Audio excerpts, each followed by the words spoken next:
안녕하세요. 저는 30대 끝자락에 아슬아슬 걸쳐있는 유부녀입니다. 하루 24시간을 굉장히 바쁘게 사는 사람이라 사연 이거 정말 너무 올리고 싶었는데 자꾸 짬이 안 나서 쪼개고 쪼개서 올려봐요. 제가 원래 이렇게 바쁘기 전에는 배고픈 사람이었습니다. 사업 아이템들이 남들보다 너무 앞서서 다 말아먹어가지고 결국 배고프게 살아야 했죠. 제가 사업을 하겠다고 다짐을 했던 건 24살이었고 이유는 첫 직장에서 저를 너무 갈구던 팀장 때문이었습니다. 이제 막 입사한 지 일주일쯤 된 제게 팀장은 모든 욕바지를 시키셨죠. 심지어 제게 뭔가를 물어보기에 아이디어를 냈는데 그게 채택이 되어 굉장한 성과를 이루기도 했어요. 그런데 제 이름이 아니라 팀장 이름으로 들어가는 억울함을 겪어야 했죠. 갈구는 건 다 참았는데 그건 정말 못 참겠더라고요. 그래서 제가 팀장에게 물어봤습니다. 팀장님, 저 면담 좀 요청할게요. 뭐, 지금 꼭 해야 해? 너야 한가하지? 나 바쁜 거 안 보이니? 면담 꼭 하고 싶은데 언제 할 수 있을까요? 아, 뭔데? 여기서 그냥 말해. 뭐, 그만두게? 못하겠어? 아니요. 그럼 그냥 여기서 말할게요. 그 아이디어 제 거인데 왜 팀장님이 직접 아이디어 낸 것처럼 보너스도 받으시고 일도 하세요? 제 이름은 어디에도 없고요. 제가 아무리 막 들어온 신입이라고 해도 이건 아이디어 자체를 그냥 도둑질 하신 거 아니에요?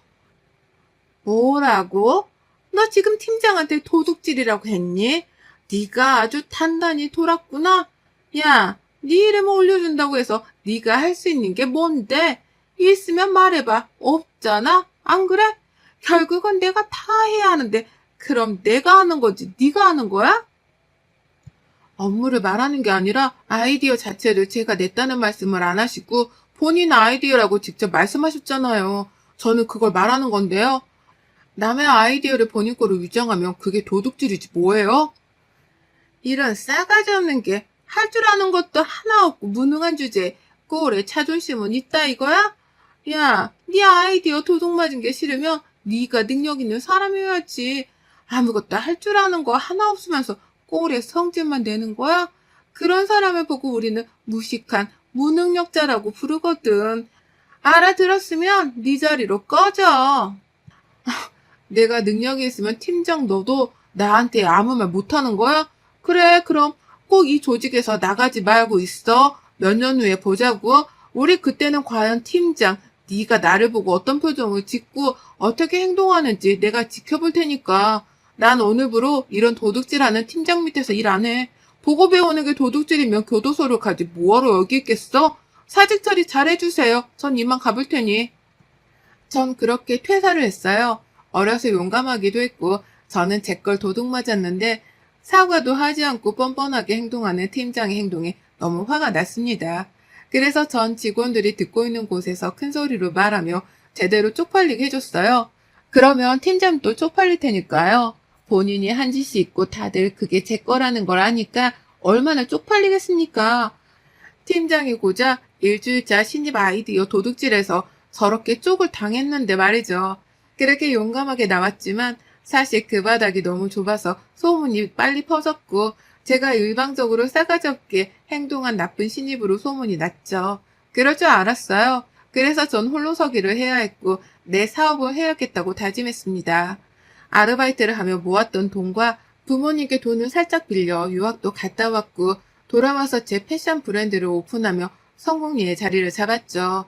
부모님은 늘 제 선택을 존중해 주셨고 믿어 주셨기에 저는 더 열심히 할 수 있었습니다.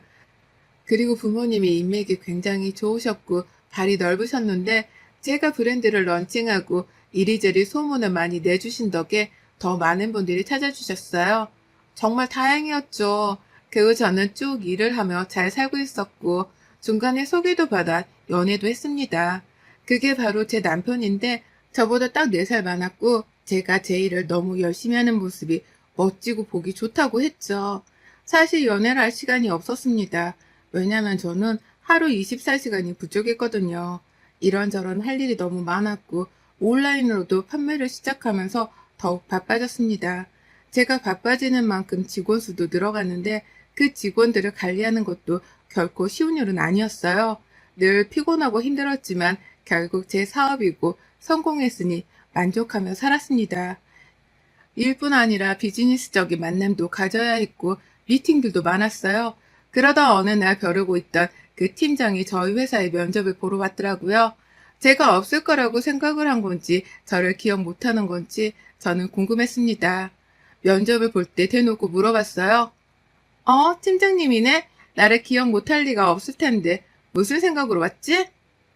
최고인 거 인정하니까 배우려고 왔습니다. 배우고 싶습니다. 근데 이러 어쩌나? 소문 못 들었나? 우리는 직원을 굉장히 엄격하게 뽑는데 그런 우리 회사에서 당신같이 남의 아이디어 도둑질이나 하는 직원은 절대 둘 수 없지. 대표님이 말씀해주신 그 도둑팀장이 저 여자예요? 와, 정말 뻔뻔하네요. 이미소 씨? 뻔뻔하지. 그러니까 그렇게 대놓고 남의 거 훔쳐갔겠지. 근데 뭐? 내가 5기로라도 입사시켜 줄 거라고 생각했다면 오산이야. 우리 회사는 장난이 아니거든. 그리고 애초에 당신은 스펙부터가 자꾸 미달이야.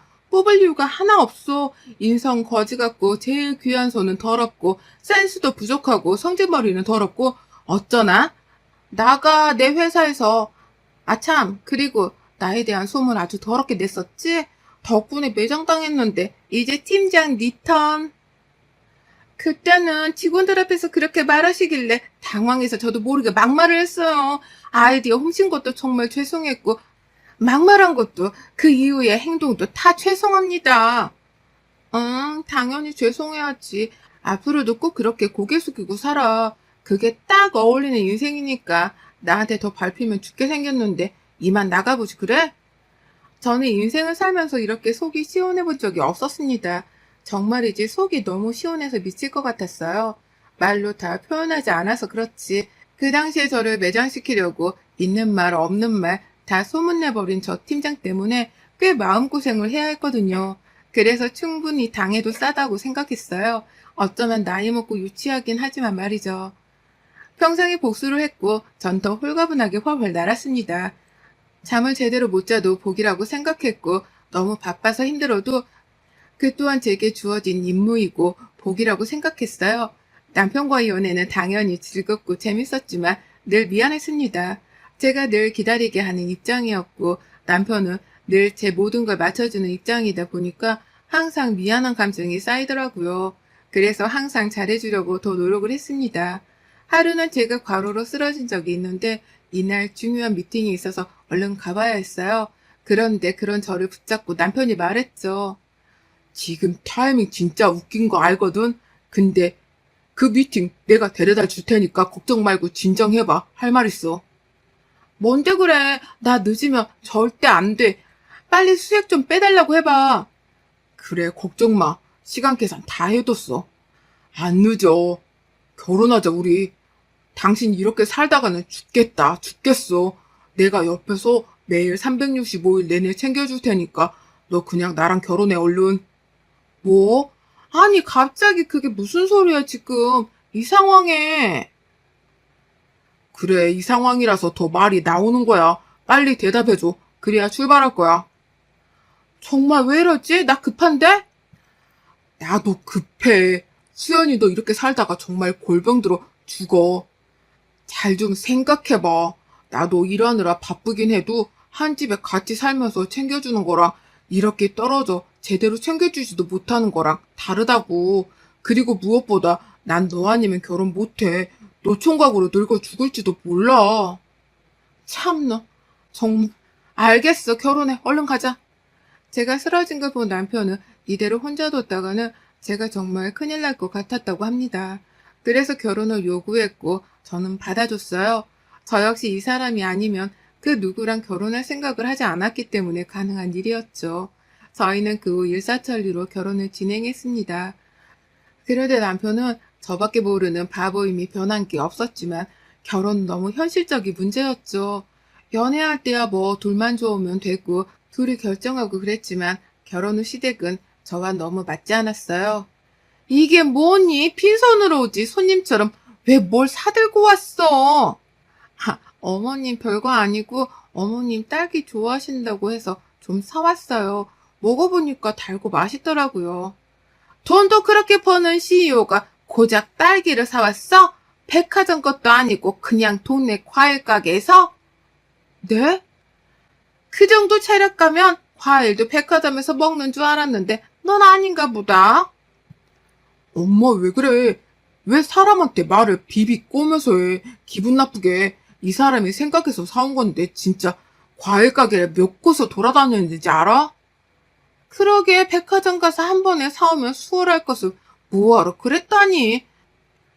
왜? 시애미한테는 백화점 과일은 먹이기 아까워? 아니요, 저도 백화점에서 안 사 먹어요. 비싸기만 하지 맛도 없거든요. 과일 가게에서 사는 과일이 제일 싱싱하고 맛있잖아요, 어머님. 아, 너무 먹어봐서 맛이 없어, 너는? 나는 모르는데 백화점 과일이 어떤 맛인지. 늘 저렇게 비비꼬면서 저를 못마땅해 하셨습니다.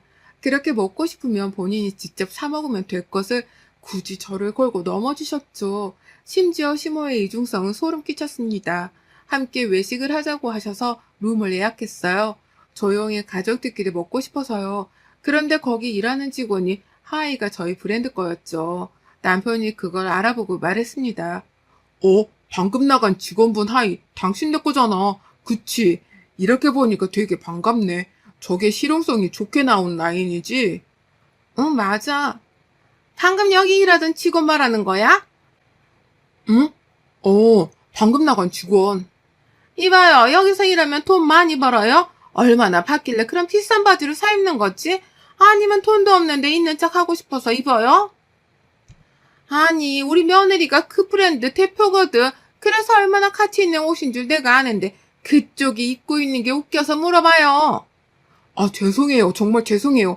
엄마, 지금 대체 무슨 말을 하는 거야? 왜 그래, 정말? 왜, 맞잖아. 그 고가 브랜드 옷을 이런 서빙하는 여자들이 다 입는 거면 너무 수치스럽지 않니? 이거 제 거 아니고 아는 언니가 준 거예요. 그렇게 고가인 줄 몰랐어요. 불쾌하셨다면 정말 죄송해요. 네? 아니에요. 정말 제가 죄송해요. 정말 죄송해요. 아니에요. 제가 주제도 안 맞게 비싼 걸 입고 다녔어요. 비싼 건지도 몰랐거든요. 세상에 정말 그렇게 말씀하지 마세요. 저는 브랜드 옷 입고 계신 거 보고 너무 감사했는데 왜 그렇게 말씀하세요? 정말 죄송해요. 웃기고 있네. 너도 속으로는 뭐 저런 여자가 내 브랜드 옷을 입냐고 생각했잖아? 이미지 관리하니? 어머님 정말 그만하세요. 왜 그러세요? 결국 그 직원은 울면서 나갔고 저는 따라 나가서 몇 번이고 사과를 하고 고개를 숙이고 했습니다. 시몬은 저를 괴롭히는 방법도 참 여러 가지였죠. 밖에서 저를 알아보는 누군가가 있으면 은근 내 며느리라면 으쓱거리는 게 있었고 그러면서 또 뒤로는 저를 괴롭혔습니다. 사람이 참 못된 심보죠. 이런 시모 때문에 저는 스트레스 너무 많이 받았고 시모를 만난 후에는 꼭 체하거나 위험이 오곤 했어요. 더 어이없는 건 신우입니다. 제게 마치 뭐라도 맡겨둔 사람처럼 행동을 했거든요. 새언니, 이번에 그 가방 예쁘던데 그것 좀 하나 줘요. 아니면 샤넬이나 디올 신상도 좋고. 네? 직접 사야죠. 제가 그걸 어떻게 줘요? 돈이 그렇게 많으면서 그 정도 써봤자 어차피 티도 안 나잖아요. 안 그래요? 아가씨, 제가 얼마나 있는 줄 알아요? 모르지 않나? 인터넷에 돌아다니는 거 다 루머고 팩트 아닌 거 알면서 왜 그래요? 한두 번도 아니고 저한테 뭐 맡겨둔 사람처럼 그렇게 하지 마요. 기분 나빠요, 저. 신우한테 가방 하나 주는 게 그렇게 정색할 일인가? 새언니가 대표면 뭐해? 주는 것도 없는데. 야, 김민정, 너 자꾸 그렇게 싸가지 없게 할 거야? 미쳤어? 내가 뭘 했다고 그러는데 가방 하나 주는 게 어렵냐? 본인은 명품 가방 셀 수도 없이 있으면서 짜증나. 신우가 남편과 나이 차가 많이 나거든요. 그래서 어렸을 때부터 오냐오냐 컸는데 그래서 그런지 엄청 싸가지가 없었습니다. 남편은 그런 신우를 부끄러워하고 늘 혼냈지만 아랑곳하지 않았어요. 왜냐면 옆에서 시모가 한수를 더 뜨고 있었거든요. 솔직히 남편이랑은 아무 문제가 없었으나 시간이 지날수록 시모와 신우 때문에 스트레스가 과해지니까 괜히 남편도 미워지는 거 있죠? 이게 참 무서운 감정인 거예요. 제가 시모에게 가장 크게 꼬투리를 늘 잡혔던 게 바로 요리였습니다. 음식을 제대로 못하거든요. 늘 그렇게 바쁘게 살다 보니 직접 해서 먹을 시간도 없었고 항상 밖에서 사 먹었습니다. 제가 가장 많이 먹는 게 김밥이나 샌드위치처럼 간편하고 빨리 먹고 치울 수 있는 것들이었어요. 제대로 밥 한 끼도 못 먹는 제가 무슨 음식을 만들고 요리를 하겠습니까? 그러니 시모 눈에는 너 잘 걸렸다 싶었겠죠. 제게 엄청 뭐라고 하셨습니다, 늘. 얘, 너는 칼질을 하나를 아직도 못해? 대체 너희 엄마는 무슨 생각으로 널 시집 보낸 거야? 돈이 없는 것도 아니고 요리하는 걸 좀 배워야지. 언제까지 이럴 거야? 엄마, 그 사람 음식할 시간도 없어. 본인 밥도 제대로 못 챙겨 먹는데 뭘 학원을 다녀. 그리고 우리는 우리가 알아서 잘 먹고 사니까 엄마만 그렇게 안 하면 아무 문제도 없다고. 제발 그만 좀 잡아, 이 사람 좀. 너도 시끄러, 자식아. 그렇게 마누라만 감싸고 돌면 네 마누라가 더 욕먹는 거야.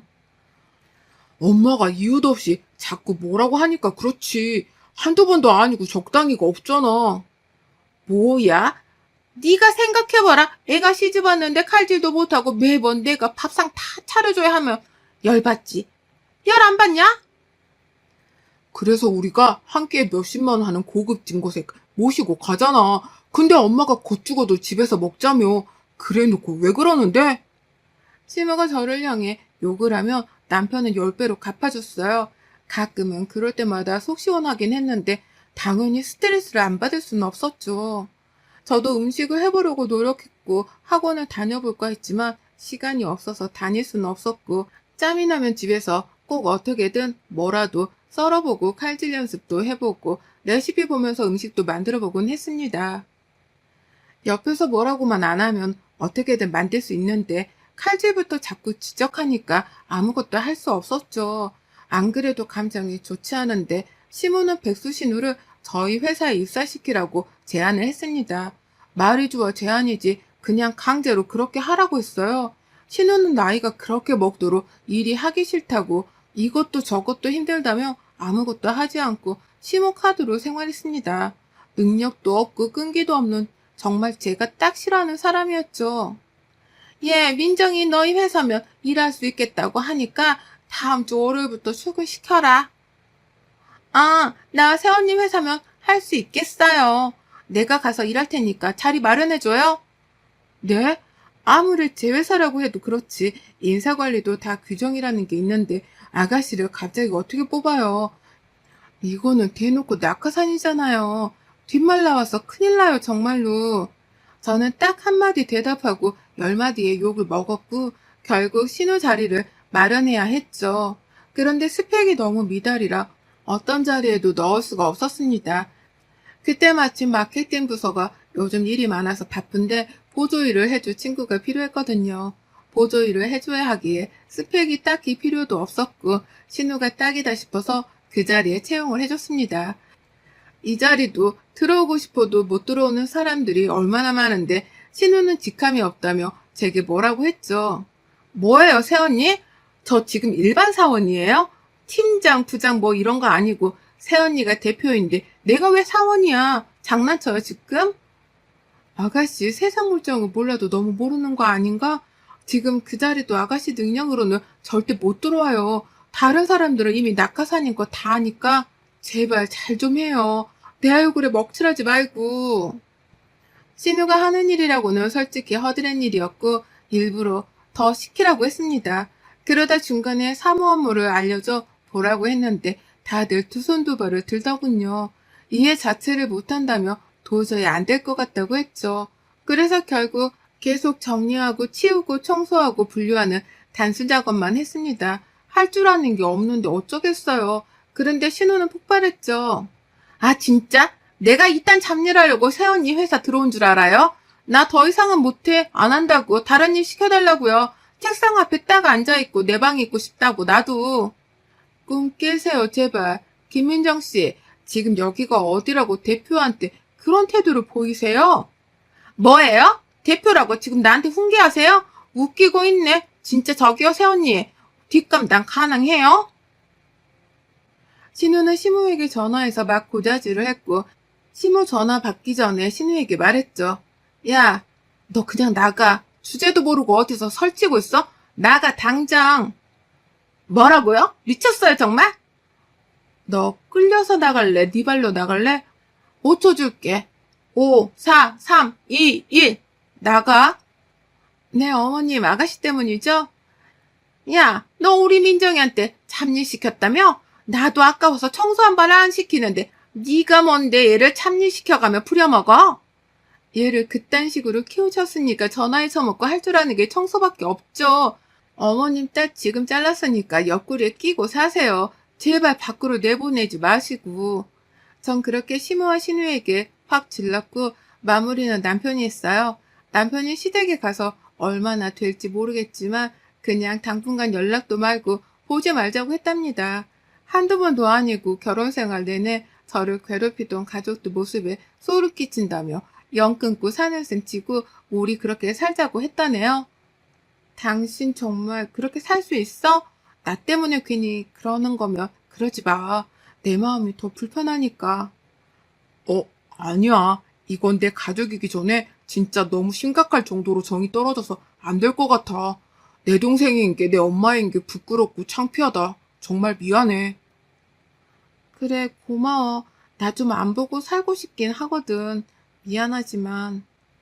내가 미안하지. 이제 우리 서로에게 집중해서 살자, 여보. 그 이후 정말 시모, 신우와는 연락조차 하지 않고 살고 있습니다. 이제야 스트레스 지수도 많이 내려갔고 마음이 평온해진 것 같아요. 여러분의 생각은 댓글로 남겨주세요. 오늘도 시청해주셔서 정말 감사합니다.